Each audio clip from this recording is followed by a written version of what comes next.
In Lesson 6, we're going to be talking about using similar polygons or figures. I know we haven't done any geometry yet, but this is going to use the idea of a polygon, which remember is just a closed 3 or more sided figure. We are really just going to be looking at triangles. Two polygons are similar if they have corresponding angles with the same measure and their corresponding sides are also proportional. That's really the definition of similar. Okay, so here's what we need to really know. We can use proportions to find missing lengths if we have figures that are similar. So first you have to know which sides correspond, so which match each other. Then you need to be able to write the ratios of those and substitute the information that you know and solve for what you don't. Again, easiest to look at an actual example. So here is our statement, this right here. This tells us that these two triangles fit the definition of similar. In fact, this little curvy line right here is the similar symbol.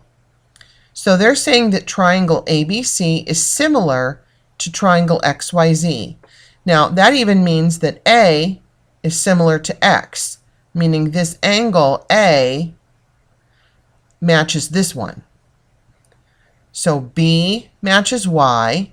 That means this angle here matches the Y one, and that means also that C matches Z.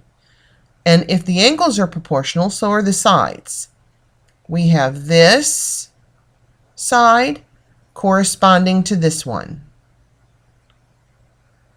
This one corresponds to this one. And then the one along the bottom corresponds to this one. Now, even if this triangle was flipped in a different direction, we would still be able to tell which ones match up from our similar statement. Okay, you really should not assume that two triangles are similar. They'll tell you. So now what this slide told you is that you have to find the corresponding sides. We just did that. And write the ratios of their lengths in proportion. So you'll notice that on here, we've written a ratio. A proportion, two ratios that are in proportion because we see the equal sign. Side AB, so that's right here, is in proportion to XY. All right, so now we have to write the other ratio to match in proportion.